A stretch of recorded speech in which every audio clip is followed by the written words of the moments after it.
మిసోరీలోని స్ప్రింగ్ఫీల్డ్లో ఉన్న పిథియన్ క్యాస్టిల్ ఈ ప్రపంచంలోని అత్యంత మిస్టీరియస్ క్యాస్టిల్లో ఒకటి.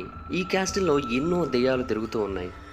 వాటిలో చిన్నపిల్లల ఆత్మలు ఉన్నాయి, పెద్దవాళ్ళ ఆత్మలు ఉన్నాయి, మహిళల ఆత్మలు ఉన్నాయి, పురుషుల ఆత్మలు ఉన్నాయి. సో ఈరోజు ఈ వీడియోలో ఈ పిథియన్ క్యాస్టిల్ యొక్క ఆత్మల చరిత్ర గురించి, ఈ పిథియన్ క్యాస్టిల్లో దెయ్యాలు నివాసం ఉండడానికి గల కారణాలేంటి, దీని వెనక ఉన్న అసలు చరిత్ర ఏంటి, ఇలాంటివన్నీ కూడా కొంచెం డీటెయిల్గా తెలుసుకునే ప్రయత్నం చేద్దాం. సో ఇంకెందుకు late, let's get into the video. ఈ పిథియన్ క్యాస్టిల్ని 1913వ సంవత్సరంలో నిర్మించారు. సుమారుగా 40,000 చదరపు అడుగుల ప్రాంతంలో విస్తరించి ఉన్న ఈ క్యాస్టిల్ పిథియాస్ రాజుల కోసం, వాళ్ళ వంశానికి చెందిన వాళ్ళ కోసం నిర్మించడం జరిగింది. నిజానికి ఈ పిథియాస్ అనేవాళ్ళు పూర్తిగా తెల్ల జాతీయులే. సో అందుకనే వీళ్ళందరినీ కూడా ఆల్ వైట్ ఫ్రేటర్నల్ ఆర్గనైజేషన్ అని పిలుస్తూ ఉంటారు. ఈ ఆర్గనైజేషన్ని 1864లో స్థాపించడం జరిగింది. మిసోరీలోని స్ప్రింగ్ఫీల్డ్లో ఉన్న ముఖ్యమైన నగరాల్లో ఒకటైన కాన్సాస్ సిటీకి సుమారుగా 150 మైళ్ళ డిస్టెన్స్లో ఉంటుంది ఈ కోట. నిజానికి ఈ కోటను నిర్మించడానికి వెనక ఉన్న అసలైన కారణం ఏంటి అంటే, పిథియాస్ వంశంలోని రాజులకి భార్యలు ఉంటారు కదా, అయితే ఆ రాజులు చనిపోయిన తర్వాత వాళ్ళందరూ విడోస్గా మారుతూ ఉంటారు. అలాగే కొంతమంది పిల్లలకి తల్లి తండ్రి ఇద్దరు కూడా చనిపోతూ ఉంటారు. అలాంటి విడోస్ని, అలాంటి పిల్లల్ని కూడా తీసుకొని వచ్చి ఇక్కడ ఉంచాలి అన్న ఉద్దేశంతోనే ఈ కోటను నిర్మించడం జరిగింది. వాళ్ళను చూసుకోవడానికి కొంతమంది పెద్దవాళ్ళు కూడా ఉంటారు. నిర్మించేంత వరకు ఇది బాగానే ఉన్నప్పటికీ కూడా దీని లోపలికి తీసుకొచ్చిన వాళ్ళందరూ కూడా వింత వింత మనస్తత్వాలను కలిగి ఉన్నవాళ్ళు. అండ్ మరొకటి ఏంటంటే, వాళ్ళందరూ మానసికంగా చాలా బలహీనులు. సో అందుకని ఈ బిల్డింగ్కి ఎప్పుడైనా ఏదైనా ప్రమాదం జరగచ్చన్న ఉద్దేశంతో దీన్ని పూర్తిగా ఫైర్ ప్రూఫ్గా నిర్మించాలనుకున్నారు. సో అందుకు ఆర్కిటెక్ట్స్ ఒక స్టోన్ని చూస్ చేసుకున్నారు. ఆ స్టోన్ పేరు కార్తేజ్ స్టోన్. ఇది ఒక లైమ్ స్టోన్. ఇది స్ప్రింగ్ఫీల్డ్ ఏరియాలో ఎక్కువగా దొరుకుతూ ఉంటుంది. దీనికి ఉన్న అద్భుతమైన ప్రత్యేకత ఏంటంటే, ఇది మంటల్ని పూర్తిగా కంట్రోల్ చేస్తుంది. సో 2 అడుగుల థిక్నెస్ ఉన్న ఈ స్టోన్స్తో ఈ క్యాస్టిల్ యొక్క ఎక్స్టీరియర్ మొత్తాన్ని కూడా నిర్మించడం జరిగింది. కానీ చాలామంది చెప్పేది ఏంటి అంటే, ఆ ఆర్కిటెక్ట్స్కి ఒక విషయం తెలియదు. అదేంటి అంటే, ఆ రాయికి మరొక మిస్టీరియస్ క్వాలిటీ కూడా ఉంది.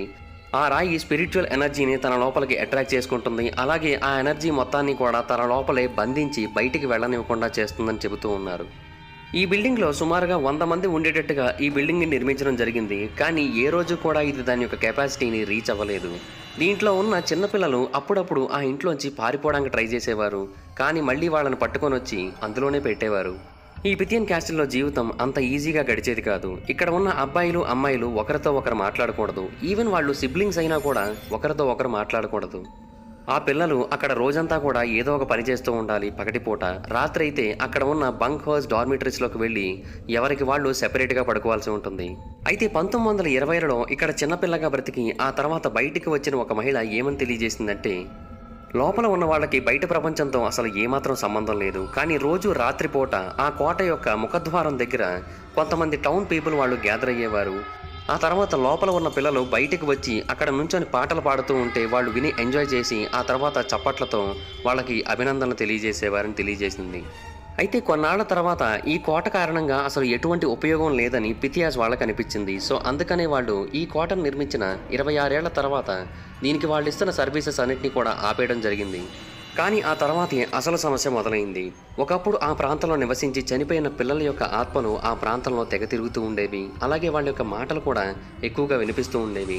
అలాగే అక్కడ చనిపోయిన పెద్దవాళ్ళ యొక్క ఆత్మలు కూడా కొన్నిసార్లు కనిపిస్తూ ఉండేవి. వాళ్ళ మాటలు ఆ ప్రాపర్టీ మొత్తంగా వినిపిస్తూ ఉండేవి. 1942లో ఒక వ్యక్తి ఆ క్యాస్టిల్ని విజిట్ చేయడం జరిగింది. ఆ తర్వాత ఆయన యొక్క బ్రదర్ ఇద్దరు కూడా ఒక ఎంప్టీ రూమ్లోకి వెళ్ళారు. ఒకప్పుడు పిల్లలందరూ కూడా ఆ ప్రాంతంలోనే నివసించేవారు. అయితే అందులోకి వెళ్ళిన తర్వాత అతనికి, అతని బ్రదర్కి ఇద్దరికి కూడా వాళ్ళిద్దరూ కాకుండా ఆ గదిలో ఇంకెవరో ఉన్న ఫీలింగ్ అనేది కలిగింది. అక్కడ ఒక అతను, ఒక ఆమె, ఇద్దరి యొక్క ఆత్మలు కూడా ఉన్నట్టుగా, వాళ్ళిద్దరూ కూడా ఒకరితో ఒకరు మాట్లాడుకుంటున్నట్టుగా మాకైతే వినిపించింది. కానీ అక్కడ మాకెవ్వరూ కనిపించలేదు. సో ఆ ప్రాంతంలో ఆత్మలు ఉన్నాయని మాకు క్లియర్గా తెలుస్తుందని తెలియజేశాడు.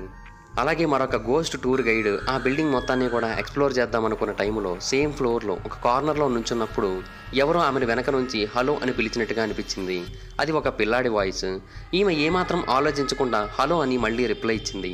కానీ మళ్ళీ ఆలోచించింది, తను ఒక్కరిదాన్నే కదా వచ్చింది, ఇంకెవరూ లేరక్కడ, మరి ఎవరు తనను పిలిచిందని వెనక్కి తిరిగి చూసింది. కానీ అక్కడ ఆమెకి ఎవరూ కనిపించలేదు. అయితే 2వ ప్రపంచ యుద్ధం పీక్ స్టేజ్కి వెళ్ళిన తర్వాత యుఎస్ గవర్నమెంట్ ఆ ల్యాండ్ని పర్చేస్ చేయడం జరిగింది. అలాగే ఆ కోటను కూడా తీసుకోవడం జరిగింది. అప్పటి నుంచి కూడా ఆ కోటని యుద్ధం యొక్క అవసరాల కోసం వాడడం మొదలుపెట్టారు.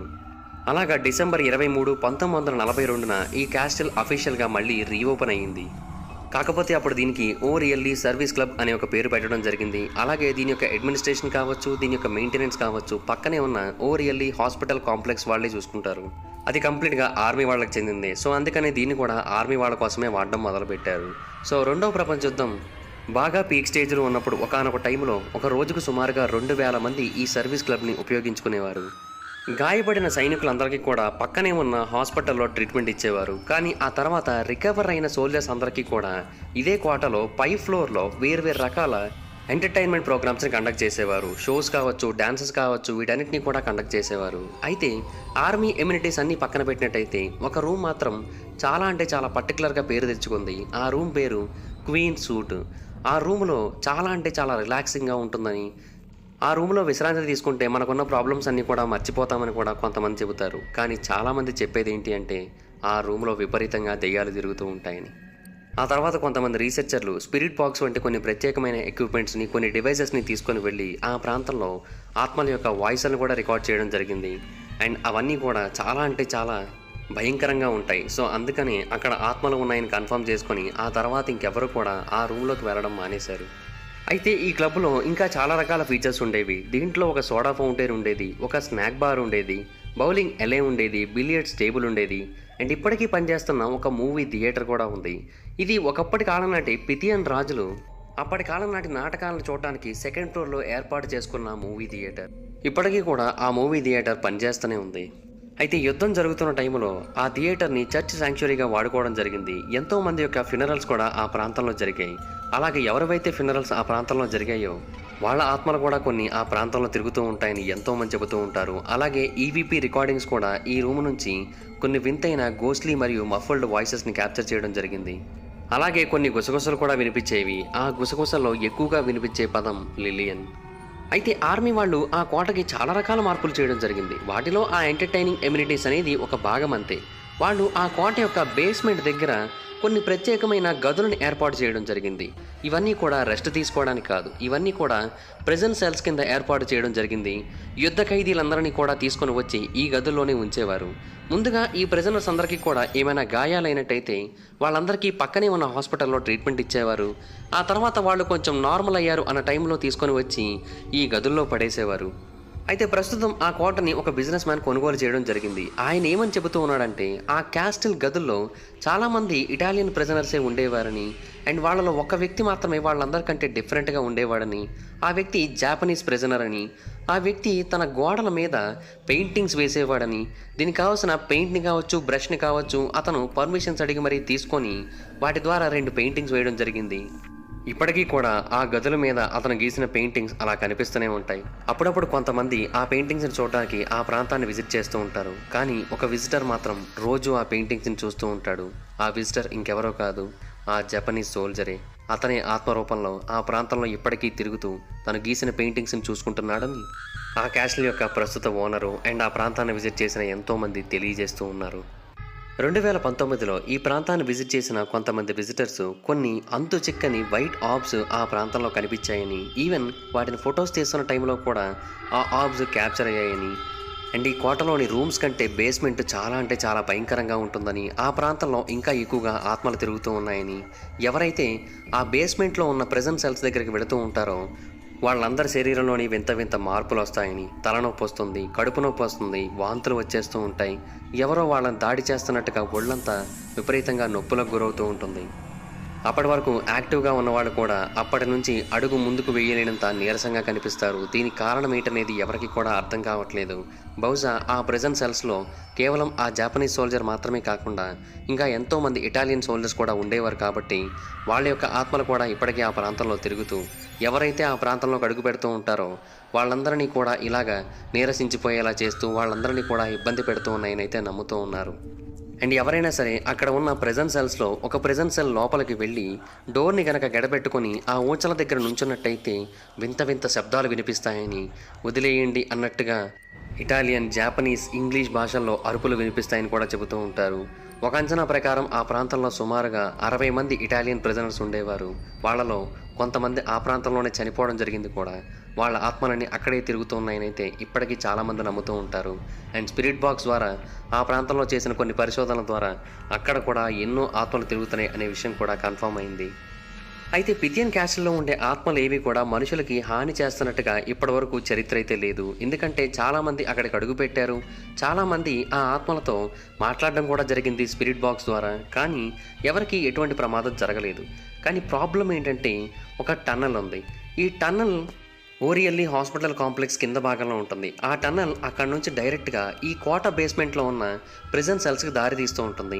సో ప్రిజనర్స్ ఎవరు కూడా బయట వాళ్ళకి అంటపడకుండా ఉండడం కోసం వాళ్ళని హాస్పిటల్ నుంచి నేరుగా ఇలా తీసుకొచ్చేవారు. అది ఒక భూగర్భ స్టీమ్ టన్నల్. ఇది 2 బిల్డింగ్స్ని కనెక్ట్ చేస్తూ ఉంటుంది. అండ్ కొన్ని రూమర్స్ ఏమని తెలియజేస్తూ ఉంటాయంటే కనీసం ఒక సోల్జర్ ఆ ప్రాంతంలో చనిపోవడం జరిగింది. ఆ టన్నల్లో కొన్ని పైప్స్ ఉంటాయి. ఆ పైప్స్ మీద కనుక ఎవరైనా సౌండ్ చేసినట్టయితే ఆటోమేటిక్గా అవతల నుంచి ఆ ఆత్మ కూడా శబ్దం చేస్తుందని అయితే చాలామంది చెబుతూ ఉన్నారు. ఆ ఆత్మ పేరు మిస్టర్ బూట్స్.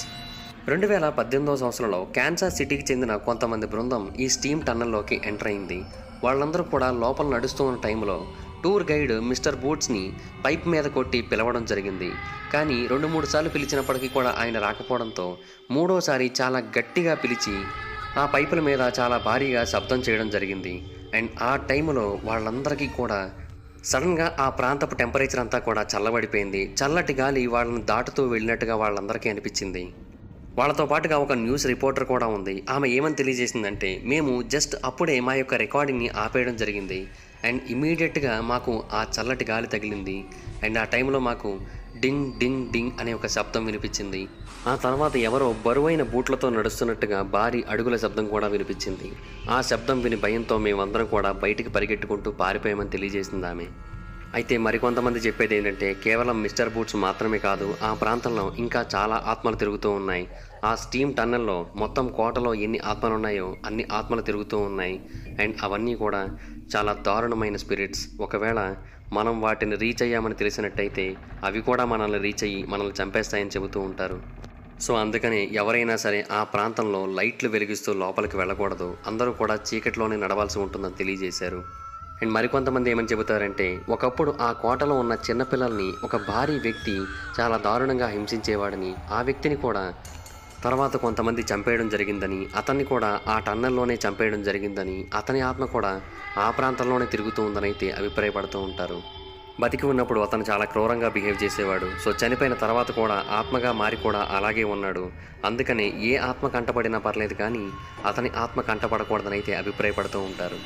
అండ్ ఆ స్టీమ్ టన్నల్లో కూడా ఎంతోమంది ఇన్వెస్టిగేటర్స్ రీసెర్చ్ చేయడం జరిగింది. అండ్ కొంతమందికి అయితే ఆ ఆత్మలు వాళ్ళ పేర్లతో పిలవడంతో భయపడి పారిపోవడం జరిగింది. ఈవెన్ ఇన్వెస్టిగేటర్స్కి అంతటి దారుణమైన ఎక్స్పీరియన్స్ జరిగింది అంటే ఇంకా సాధారణ వ్యక్తులు లోపలికి వెళ్ళినట్టయితే వాళ్ళ పరిస్థితి ఏంటో మనమే ఊహించుకోవచ్చు. సో అలాగా ఒకప్పుడు ఎంతో అద్భుతమైన బిల్డింగ్గా నిర్మింపబడిన ఈ కోట ఒకప్పుడు ఫ్రెండ్షిప్కి, చారిటీకి, బెనవలెన్స్కి వీటన్నిటికీ కూడా గుర్తుగా నిలిచిన ఈ పిథియన్ క్యాస్టిల్ ఇప్పుడైతే మాత్రం ఆత్మలతో నిండిపోయి ఉంది. పూర్తిగా భయంకరమైన మరియు దారుణమైన సైట్గా నిలిచిపోయింది. దానికి కారణం దాని బయట ఉన్న రాయ లేదంటే లోపల జరిగిన దారుణాల ఏంటనేది ఎవరికి కూడా పూర్తిగా తెలియదు. కానీ ఆ ప్రాంతం మొత్తం కూడా పూర్తిగా ఆత్మలతో నిండి ఉందనడంలో అసలు ఏమాత్రం సందేహం లేదు. మరి ఆ ఆత్మలు ఎప్పటికైనా బయటికి వెళతాయా లేదా అనేది కూడా ఇప్పటికీ ఒక అన్సాల్వ్డ్ మిస్టరీగానే మిగిలిపోయింది. సో దట్స్ ఇట్ గైస్, ఇది పిథియన్ క్యాస్టిల్ యొక్క స్పిరిట్స్ మిస్టరీ. ఈ వీడియో కనుక మీకు నచ్చినట్టయితే లైక్ చేయండి, ఈ వీడియోని షేర్ చేయండి, మన ఛానల్ని సబ్స్క్రైబ్ చేసుకొని పక్కనే ఉన్న బెల్ ఐకాన్ క్లిక్ చేసి ఆల్లో పెట్టుకోండి. అప్పుడే ఇటువంటి వీడియోస్ని మిస్ అవ్వకుండా చూడొచ్చు. అలాగే ఈ వీడియో కనుక మీకు బాగా నచ్చినట్టయితే తప్పకుండా మీ ఫ్రెండ్స్కి, ఫ్యామిలీ మెంబర్స్కి షేర్ చేయండి. ఇప్పటివరకు ఎవరైనా సరే నన్ను ఇన్స్టాగ్రామ్లో ఫాలో అవ్వకపోయినట్టయితే డిస్క్రిప్షన్లో లింక్ ఉంటుంది, దాని మీద క్లిక్ చేసి నన్ను ఫాలో అవ్వండి. మీ సపోర్ట్ ఇన్స్టాగ్రామ్లో కూడా ఉంటుందని నేను ఆశిస్తున్నాను. అలాగే మీరు ఏదైనా ఒక సబ్జెక్ట్ గురించి నన్ను వీడియో చేయమని అడగాలనుకున్నా కూడా ఇన్స్టాగ్రామ్లో ఫాలో అయ్యి నాకు మెసేజ్ చేయండి. నేను దాని గురించి వీడియో చేయడానికి ట్రై చేస్తాను. Thank you guys, bye bye.